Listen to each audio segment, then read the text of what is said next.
the most orthodox of all Marxist economists I have ever met.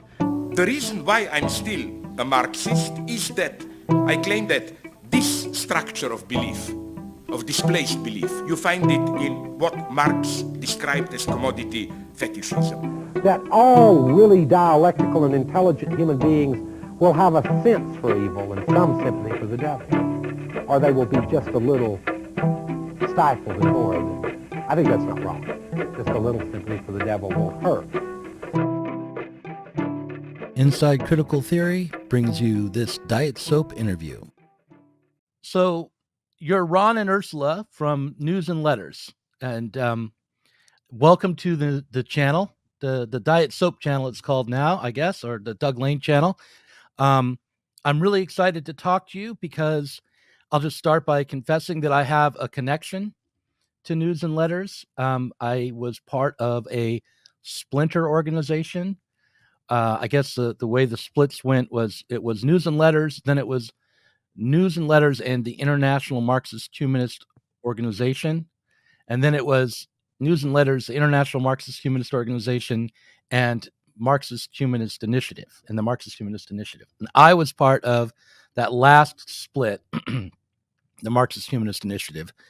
I'm not sure if by saying that I am breaking a vow of silence, or if someone's going to show up in my backyard with an ice pick, but I was at one point a part of the Marxist Humanist Initiative.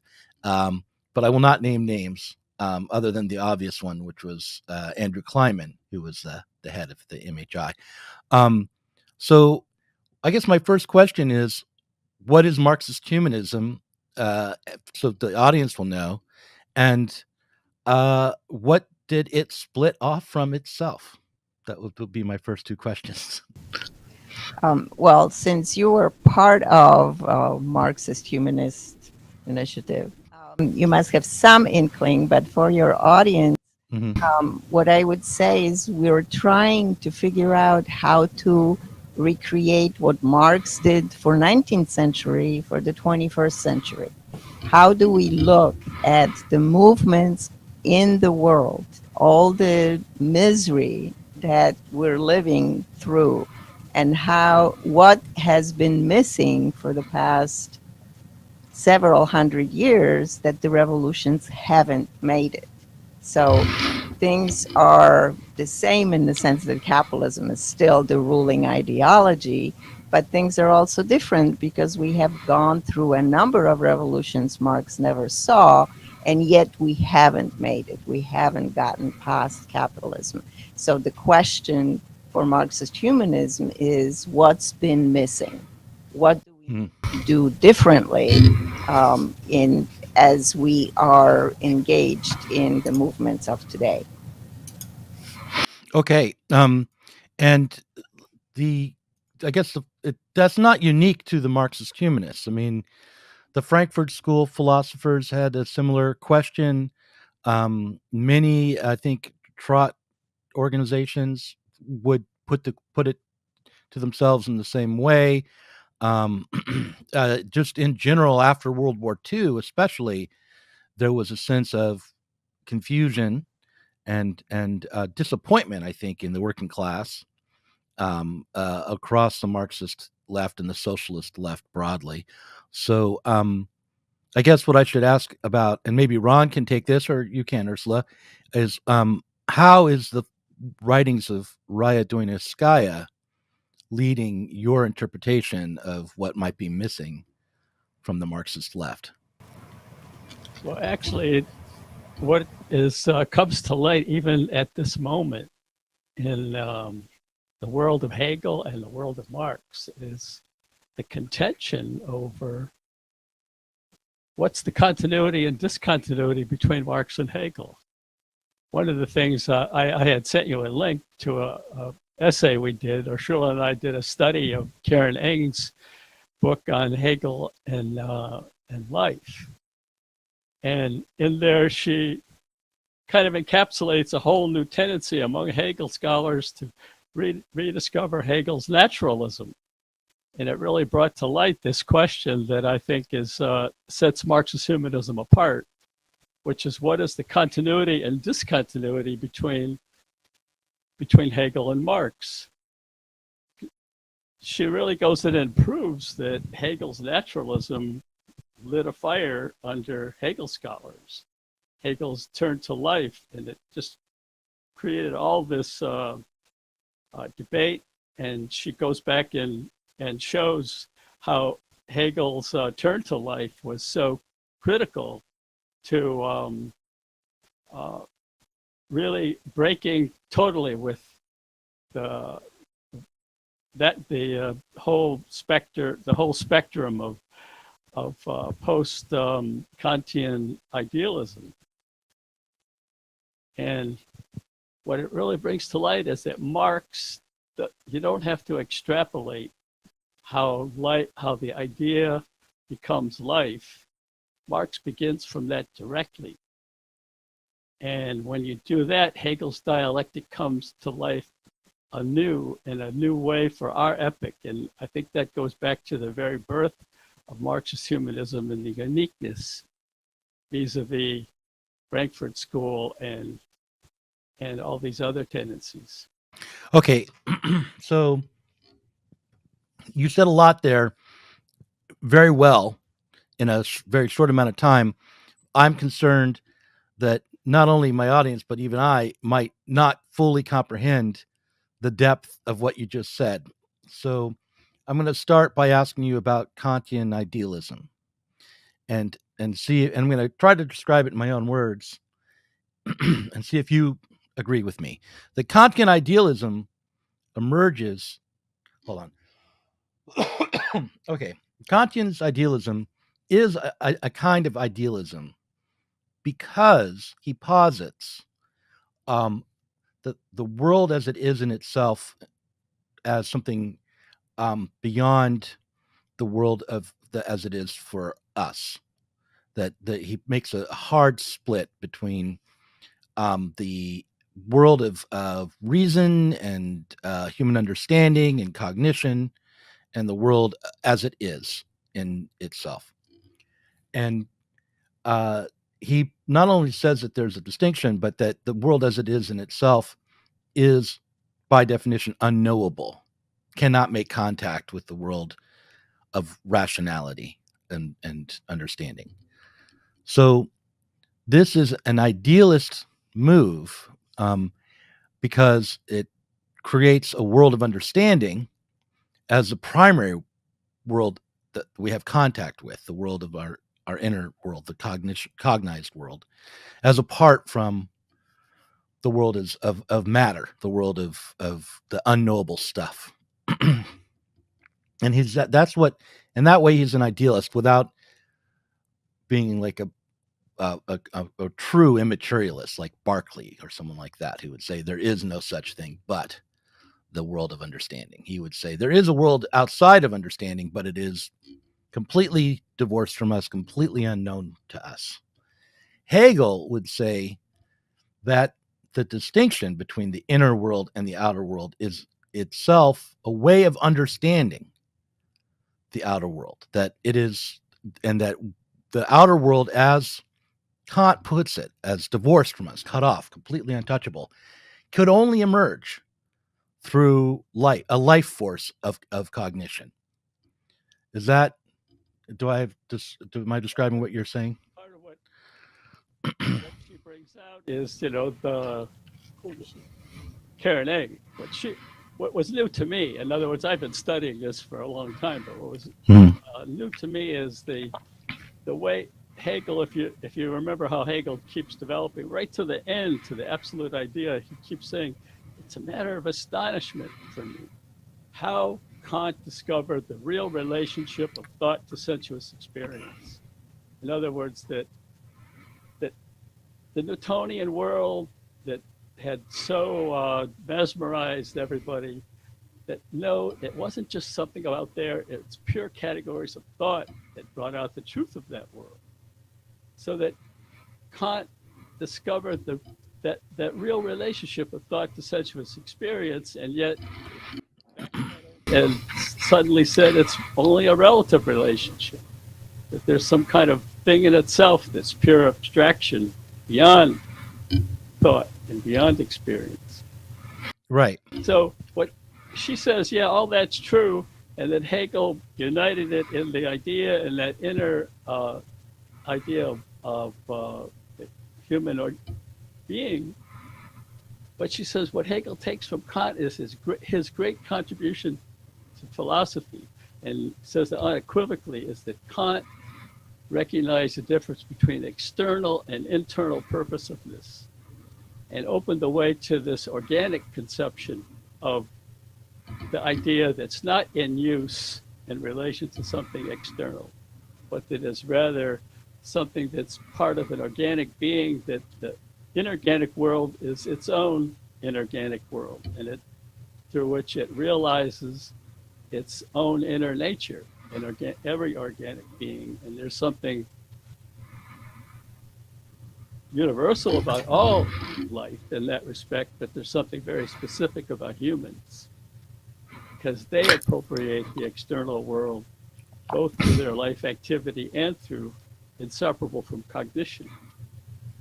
And so Urszula, I want to put Urszula on now and say, okay, I enjoyed everything Ron just said. Can you translate that for someone who hasn't spent years and years studying Hegel and Kant? And also, can you begin, I think it's going to take a little while, but can you begin to take that philosophical realization and begin to show how it's political and how it's practical today?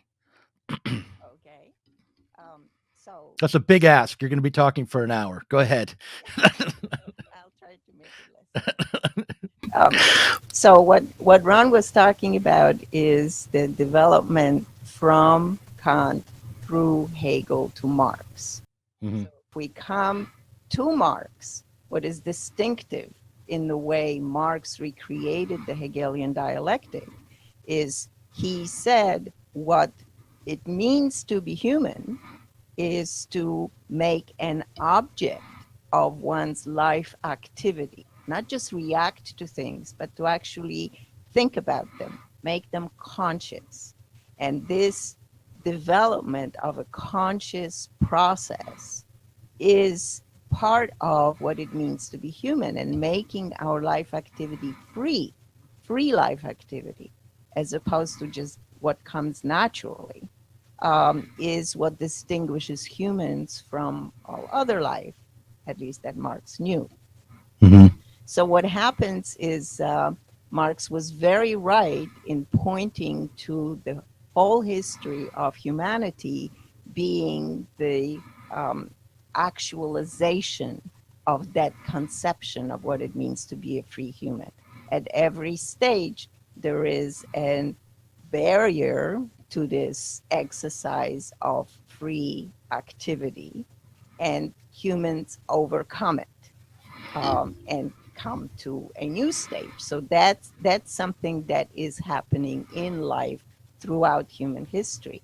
What would make a difference, the way that philosophy enters politics, is this question of what was missing is the grasping that this process of development is what is missing in making it a beginning of a truly human society. We are always caught up in whatever is what we consider concrete issue. So I've worked with prisoners, right? Mm-hmm. Issue is getting out of prison, overcoming indefinite solitary confinement, getting health care or whatever. All those are concrete issues. But what the prisoners have discovered in the process of fighting for their concrete issue is that what really matters to them is the way in which they have changed their conception of themselves and the world and why they are there. So rather than saying, I don't belong in prison, it becomes no one should be going through this hell. It's not human. It's not acceptable to a definition of a human being to be treated the way prisoners are treated.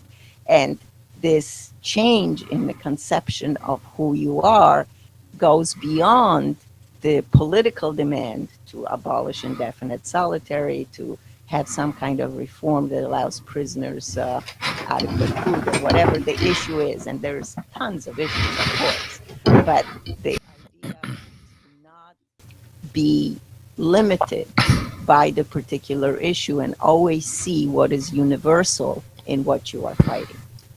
Right. So the difference here is like if in terms of the prisoner, a given prisoner might say, well, look, I'm innocent. Or the judgment was too harsh, or the conditions of this prison don't abide by the law. They're inhumane. But there gets to be a point, I guess you're saying, where the prisoners are going to say, there should be no such thing as prisons. Why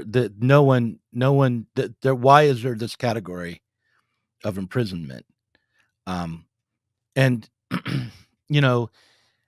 just to take a very flat-footed, I think normal everyday person's perspective on this, you would say, well, okay, no more prisons, but what do we do with people who commit heinous crimes? What do we do about criminality? And I guess someone who's in, yeah.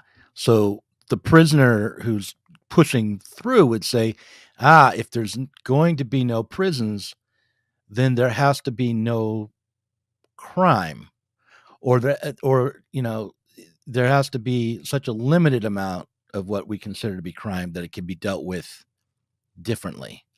And then, so like, the prisoner wouldn't say, well, even though I murdered a man, I don't belong here because there shouldn't be prisons. But the prisoner would say, why did I murder a man? What were the conditions of my life that led me to murder a man? What choices did I make? What choices did the society make around me to how I murdered a man? So you kind of keep going deeper and deeper in the process of trying to change the categories. But you're not going to end up, I don't think, in a place where you go, now I've solved everything, right? You're going to end up with a new mediation, some new mediating force that will create new categories, which then themselves will have to be adjusted later, possibly. Yes, right? Absolutely. I just wanted to add just a tiny bit, since most of my work, a great deal of my work with prisoners is with women prisoners. I wanted to add this element of sexual difference. What happens when a man murders girlfriend or wife? It's considered a crime of passion. He gets a slap on the wrist, or like a year or two. If a woman who has been abused for, is that true? Because I'm going through a divorce, and I didn't know that I could get away with murder. Are you telling me that for real? I've seen this over and over. There is I'm going to write that down. Can I consult you later? Will you be a witness in my trial later on? Well, go ahead. If a woman who had been abused for years or sometimes decades decides to take a hand in defending herself, or even more pointedly defending her daughter from being raped by her abusive husband, she gets life in prison. That's part of what is murder that is part of the question. And my regular response to how do you deal with people who murder? Murderers are not born.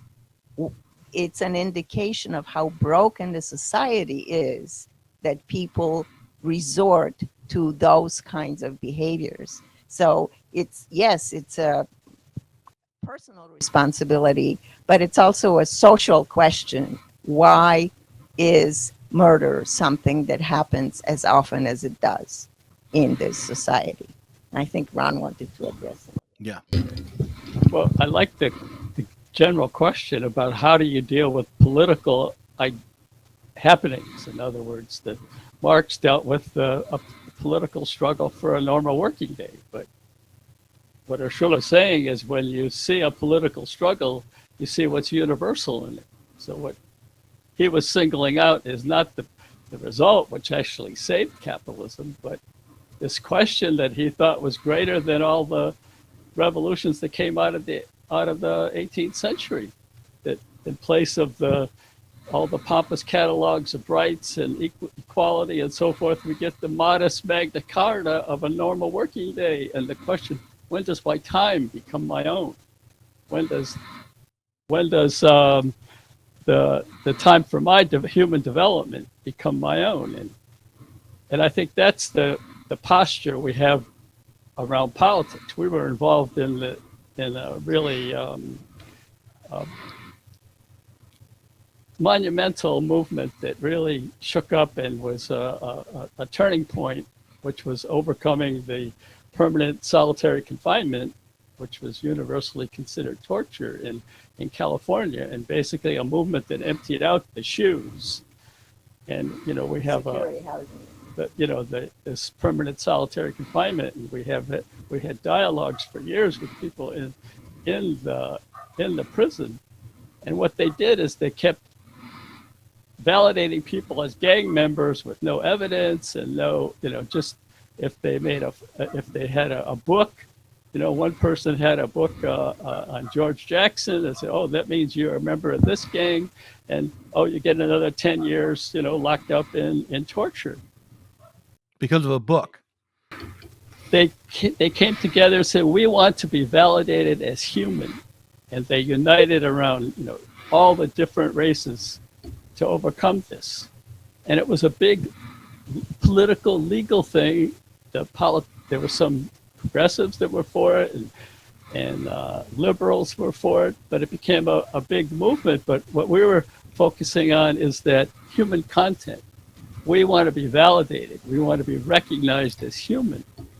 And that to us was a way of recreating Marx's method of how to deal with politics and the concrete political struggles that are going on. Can I ask you guys a question here about the decisions that you made politically? And don't take offense to this, but it's going to be a little pointed in a weird way. It seems to me that the Marxist aim has been to develop a political party or a political movement of the working class, the people in the factories, people maybe at home working, people in the fields, people generating commodities, making commodities that the capitalist order, capitalist system, and capitalists themselves rely on. To turn from the organization of workers into a political force to the prison population seems to me to be a step away from revolutionary struggle into reformism. Why would you not leave that to bourgeois liberal organizations trying to reform and humanize these institutions, and instead aim yourself at that population? So I know you probably heard this before too, right? But it's no, I think it's a good question, because it turns on what's the uniqueness of Marxist humanism and Marx's multidimensional perspective on the reach for a human future. In other words, when Urszula was talking about how whatever barriers there are to becoming a free determiner of one's life activity, whether it's in prison or whether it's in the home and on the streets, and you're a woman that wants to be fully recognized as human and freely determining and freely recognized as a free determiner of her own life activity, or Black Lives Matter, or the youth who are saying, look at Greta Thunberg is great. She says, all the political and economic institutions have failed us. Only humanity hasn't failed us. That's what we have to appeal to. In other words, yes, the most antagonistic and profound and concrete opposition between labor that's alienated and a mere means to life and turns us into robots and runs our life by an algorithm and all that. That's in the workplace, and we certainly have those voices constantly. But those voices appear in many other forms. And it's the unifying humanist idea that Urszula began with that I think is so critical to really project in a way that the outcome of all this isn't just overcoming commodity production, but is overcoming commodity production can only be done if it brings us back to what Marx calls transparent social life processes. Okay. Yeah, go ahead, Urszula. Answer it slightly differently. Not that I Okay. agree with him, but Yeah. different answer. You could be meaner to me. Go ahead. I probably deserve it. I don't want to be mean. Yeah. I want to just say that what happens is capitalism, and Marx complained about it too. Capitalism makes us so dumb that we believe that labor is producing commodities. That's what's wrong with capitalism. Is that labor is a commodity, and the only thing that counts is this abstraction of socially necessary labor time. That's what counts as labor, where in fact, labor is creating our humanity. That's what labor is. And that's why when prisoners ask to be validated as human, when women say we want to be recognized as fully human, that's not a different question than labor. That's enlarging our conception of what labor is, so that we can finally overcome this stupidity that capitalism is foisting on us, that labor only happens when you're producing commodities, and actually get back to labor as our life activity. So but okay, just take up the question of like women's struggle for their humanness, right? Historically, the way the feminist movement has struggled for equality and for human empowerment has been by pushing for the rights of women in terms of property and work. So women have struggled to gain access and control of their own capital or their own income, and they've struggled to have equal access to and equal pay at work. So the struggle for women to become human at the first stage is a struggle for women to become workers, right? So I mean, so to say that it's not different from the struggle for workers to overcome their position as workers, to self-abolish the category of labor, misses that historical fact that the women's movement's struggle has been the struggle to become labor and leave the realm of domestic servitude behind. The way that I would answer this is it comes back to the question you asked before. What is the relationship between the politics and the philosophy? Right. When Marx was documenting the struggle for the normal working day, the workers were not asking to abolish commodity production. They were asking for a normal working day. Right. Asking for a law that would allow them to earn a living wage and to have a life, right? Right. Exactly the same process. And yet what Marx saw in that was that it was a more, this question of when does my time become my own, was a greater question than all of the pompous declarations of the Magna Carta about freedom and liberty, fraternity, whatever. Sure. Yeah. No, it is. But what we've seen is that those kinds of questions of like kind of trade union struggles, right, for better working conditions, better pay, they continue to go on, and they're always like you win and you lose, you win and you lose. Recently, like during the pandemic, right before the pandemic hit, and during it, there was a struggle in the United States for an increase in minimum wage to a living wage, to a level of a living wage, and It lost politically. But the economy itself, for a short time, granted that minimum wage as an average increase, right?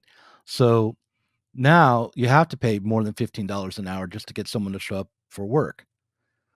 And yet, inflation has driven down the value of that wage.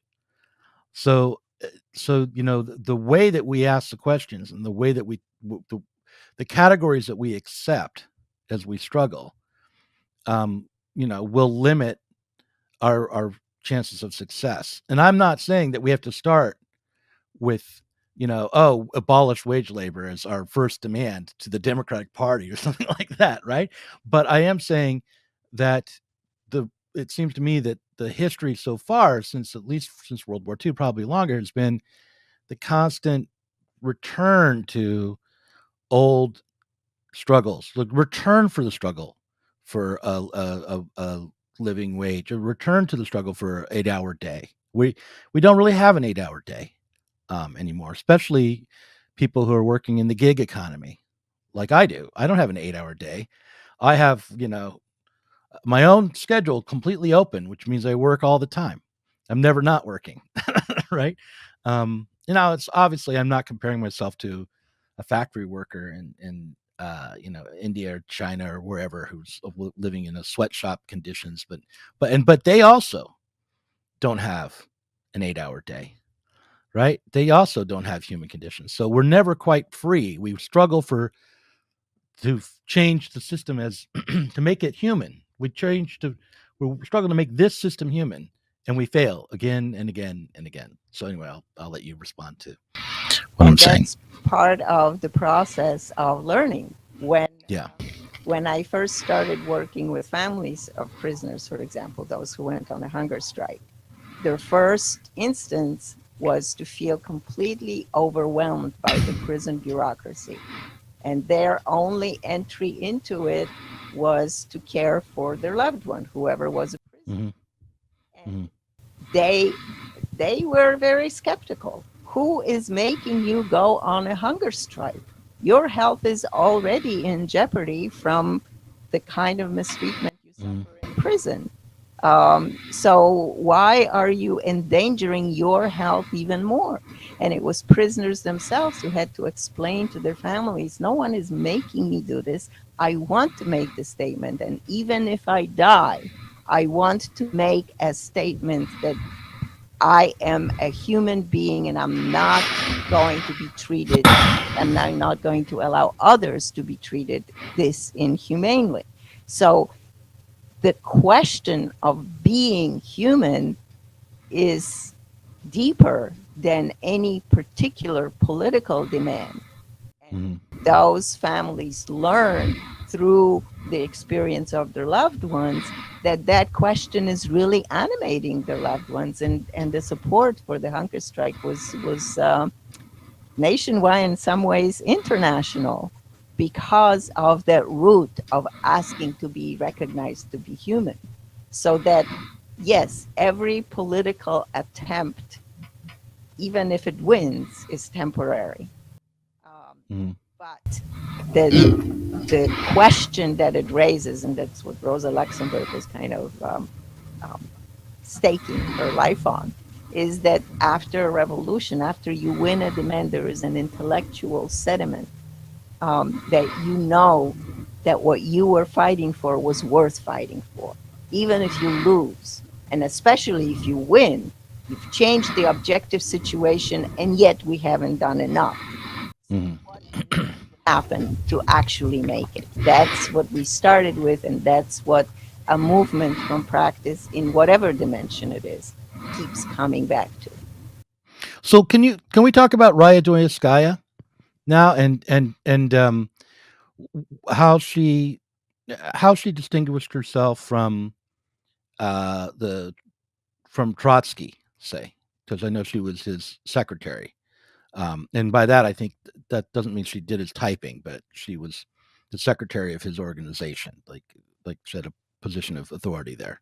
So how did Raya come out of the Trotskyist movement, and and how did she change Marxism in America? Well, you know the story about the Hitler-Stalin pact. When Hitler and Stalin made a pact, and Trotsky kept saying we have to defend Russia as a worker state, even though it's degenerate, it was a complete shock. I mean, I think she couldn't speak for a couple of days, and had to completely break with him, because when those two opposites became so identical and so much indication of a new objective situation, one had to reorganize oneself. And that's when she went back and actually created this Marxist Humanist theory of state capitalism, which is very different than any other theory of state capitalism. But we've been reading volume 2 of Capital, which is what she was using. And what she saw was that the idea of all social capital in the hands of a single entity is the ideal of capitalism. It's something it drifts to automatically, and that's not the opposite. The opposite is not having all of capital concentrated in a single entity. The absolute opposite is either the despotic plan of capital, where congealed, this total phantasmagoria of congealed labor, time, and things dominates the human being, in the horror of the workhouse and in the modern or pre-modern factory, or it's the plan of the freely associated labor. That social life processes transparent, and you can begin again with Marx's dialectic of life. So I've read the Johnson Forrest Tendencies essay on state capitalism. I think was it the Johnson Forrest or the Forrest Johnson? I always Johnson Forrest, yeah, the Johnson Forrest Tendency.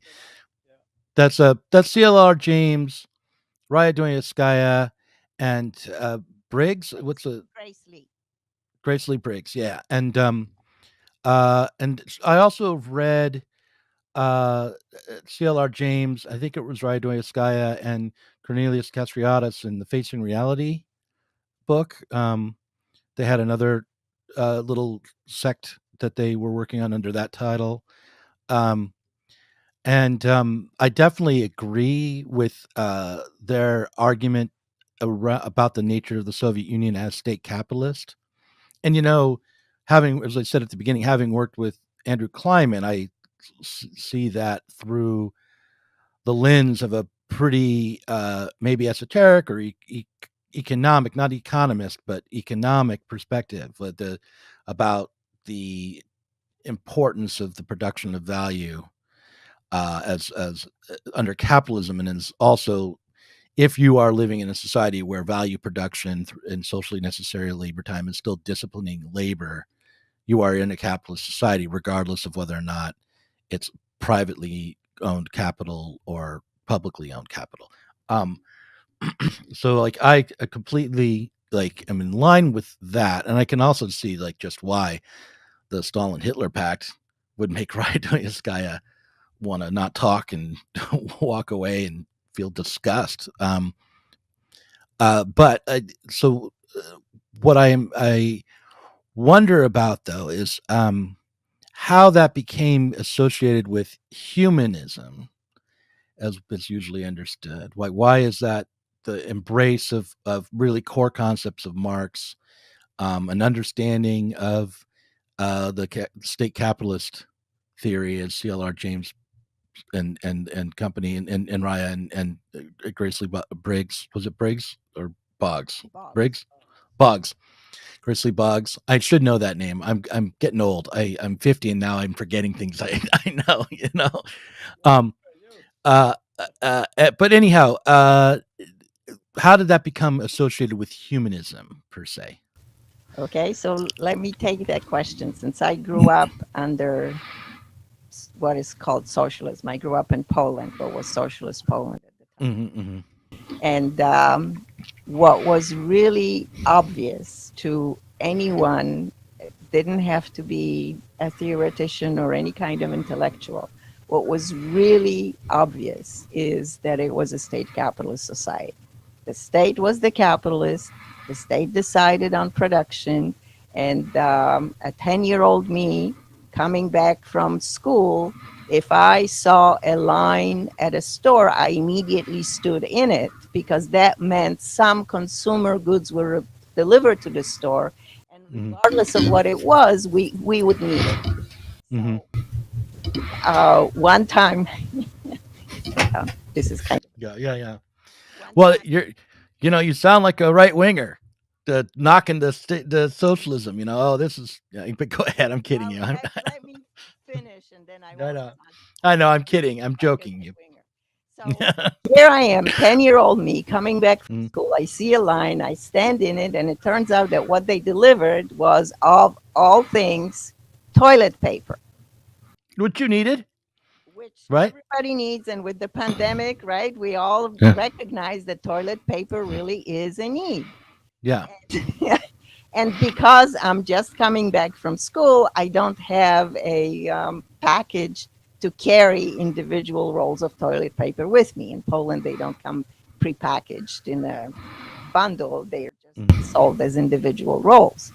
So someone who was standing in line offered me a piece of rope, and I came home with a necklace of toilet paper. Nice. So that is nice. And what happened in Poland and in Eastern European countries in general? With Stalin's death, there was a questioning of what is socialism, and it was the intellectuals in Eastern Europe who discovered Marxist humanist essays and said, that's the socialism we want. Not what we have, but this humanist vision of what a society is what we're for. We're not opposed to communism. We want this communism, Marxist communism. And that was the beginning of uncovering humanist Marx. And that was very much coming from a challenge to established Marxism. I'm putting in quotes because that was clearly a perversion of Marxism. So the humanism of Marx comes very much from the movement itself, and that was part of Raya's beginnings, right? As soon as Stalin died, she felt the impetus lifted from her mind, and 6 weeks later, East German revolt erupted. So that was an internationally felt thaw that didn't come from Khrushchev's speech, that came from people acting on their own behalf. It's interesting. The definition of humanism that we've been talking about, the definition of what it is to be a human, the way we are conceiving it, is has taken on different cadence or different kind of tone as the conversation has gone along. And at the beginning, the human was was kind of a power of understanding, a power of self transformation, a responsibility for the categories of one's own life, the turn away from the idealism of Kant and the notion that there's a force truly outside of us, that directs our lives, and that stands above us, right? That the self responsibility of the living being is what defines it as a human being. Yeah. But then as it's gone along, it's also taken on this, I think, a moral character. The human is the livable. The human is the humane. The human is what is fair or just and decent. And I think those things are also, like, I would want to associate those things with humanity. I don't know if, looking back at history, I can, in all honesty, say that the human are all these things as well. But do you worry about a slide from the first kind of understanding of the human into the second, where when you make that second move, then you aren't taking into account this self-responsibility, but maybe unconsciously turning to, I don't know, religious norms to guide what your practices might be? If I could riff on that, because Yeah. it's a really important discussion. I don't see it quite the same way, the way the discussion developed, because when you begin with the idea of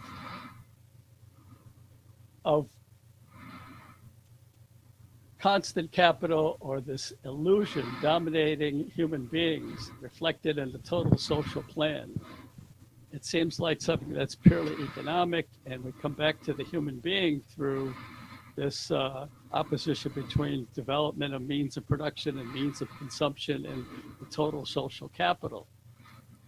But what it means in real life is that human beings are alienated in their life activity, in the production of their life in the workplace.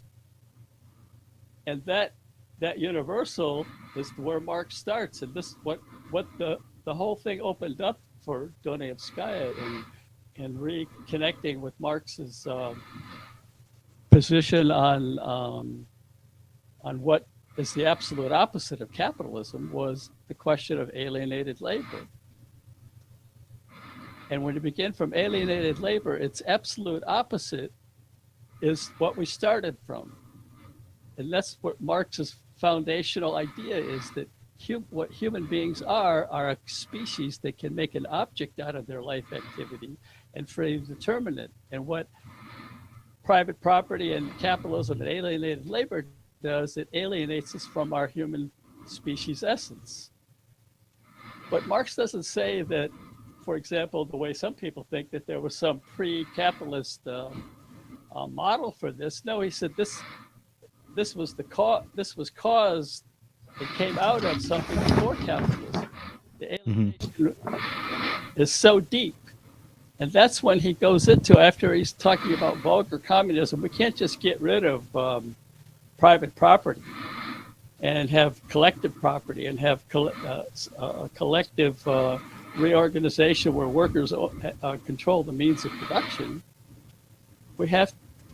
That's quite limiting if you don't go much deeper. And he said, look at the man-woman relationship. This is the most fundamental relationship of all. That's right where he says that.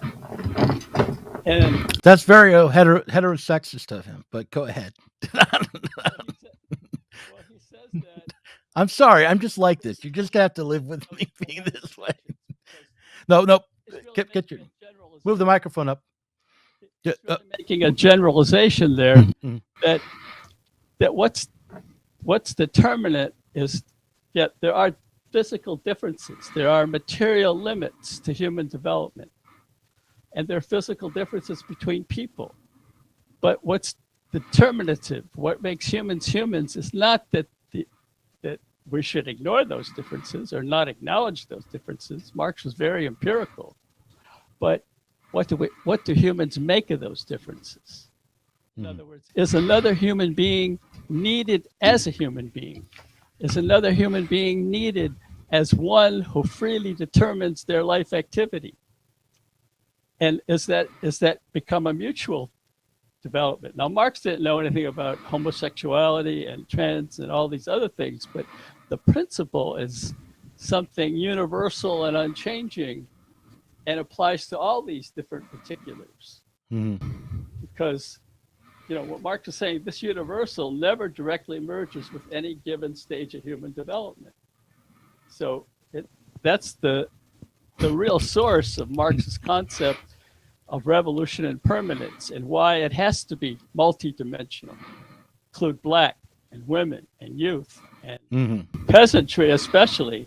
That was the big opposition. Trotsky kept saying peasantry will never be revolutionary and blah, blah, blah. Right. Hey, okay, so I have a question for you about state capitalism. And then in a minute or two, I'm wondering if we could take a break and if you would be willing to do another like 40 minutes or so with me in a more informal way, just to talk about politics of the day a little bit, because I have a public facing podcast and then a one for people who pay for it, and that the informal one is the one for people who pay for it. But all right, so my question about state capitalism, and this is like a thought experiment here, okay? What would happen to capitalism if there truly was only one capital? There's only one monopoly. There was one company and a state that ruled and ran the entire economy. Without the competition between different actors, what would be the force that dominates, to discipline labor? How would things be set up for exchange? What would there be? Would that just drive everything into a crisis, an economic crisis, if there was one monopoly power? Or would that be the way in which workers would be organized to run a global communist society? And I guess this is like something that maybe would have been debated in the 19th century between Bernstein and Kautsky and Rosa Luxemburg. But what do you think about that? State capitalism is what Marx foresaw, although he didn't call it that, but he said as long as workers are paid at value, as long as they're producing commodities, it's capitalism. And even if all capital is concentrated in the hands of one capitalist or one capitalist corporation, that doesn't change anything. And the actual experience of state capitalism shows that there arises a class of administrators who then become what was very commonly called the red bourgeoisie. They are the implementers of the plan. And the plan is to produce means of production, which means toilet paper and bread and jeans and whatever else, doesn't get... And widgets and computers and steel. Yeah. Consumer goods are not a priority because we have to the West or whatever is the current excuse that the production needs to go into producing means of production to lower the socially necessary labor time. So state capitalism doesn't solve any problems, and there is no automatic way to say if there is just one capitalist entity, then workers take it over and then it becomes communist. It's not a property relation. And that's what the humanist essays make very clear. That's what Marx is saying is in those essays, that it's not that private property causes alienation. It's that alienation from your life activity gives rise to private property. It's the other way around. So we really have to address the problem at the root and not look for shortcuts through abolishing private property and making everything owned in common. It's the ownership that's the question, not who owns it. Yeah. Okay. So let me ask you this: when you guys found out that that you were going to be talking to someone who used to be a member of the splinter group, did you have some fear and trepidation about that encounter? No. Okay. No, Good. the ideas are what's important to us. Right. I don't actually harbor any animosity towards anyone. Everyone grows through mistakes they make. Everyone's part of the truth. And whatever people do to try to educate themselves and help the world is the effort we're all are striving to contribute. And Right. Well, I was just looking forward to returning to the source. Like I thought, I've been out on the edges of humanism with the split, and I'd like, now this is Raya's own original organization, News and Letters, and so I'm been very pleased to talk to you guys, and I feel like we just scratched the surface. I don't know how people. I also feel like we are playing a little bit of inside baseball because we've both been exposed to the ideas a bit. But so I'll have to have you guys back to do it again. But and the first time I'll have you back, and it's about 5-10 minutes for round two of this conversation. Does that sound good? That sounds wonderful. Thank you.